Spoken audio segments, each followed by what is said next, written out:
बऱ्याच कमेंट होत्या की ट्रेंडिंग चालणारी पफ स्लीवची कटिंग दाखवा. तयार उंची 10 इंच आहे, त्यात 1 इंच मिळवला. अशी पॉईंट घेऊन लाईन ड्रॉ केली. इथून उतार 3.5 इंचावरती दिला. आता ह्या पॉईंटपासून आतमध्ये 1.5 इंचाचा एक पॉईंट घेतला आणि लाईन ड्रॉ केली.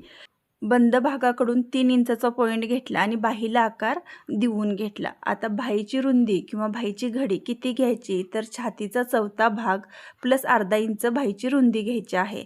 दंडघेर घेतला आणि 1.5 इंच मार्जिन घेतलं. आता ही लाईन आहे, इथून 3 इंच उंची परत वाढवून घेतली आणि 3 इंच रुंदीसुद्धा घेतली. आता लाईनीवरचा 3 इंचा पॉईंट आहे, तिथं हा आपला बॉक्स तयार करून घ्यायचा आणि पफला आकारवरती देऊन घ्यायचा आहे. इतकी सोपी ही पफ स्लीवची कटिंग आहे. लाईनीवरचा 3 इंचाचा पॉईंट आहे, तिथून प्लेट आपल्याकडच्या साईडला मध्यापर्यंत आणि मध्यापासून आपल्या समोरच्या साईडला प्लेट घ्यायची आणि स्टिच करून घ्यायची. इतकी सोपी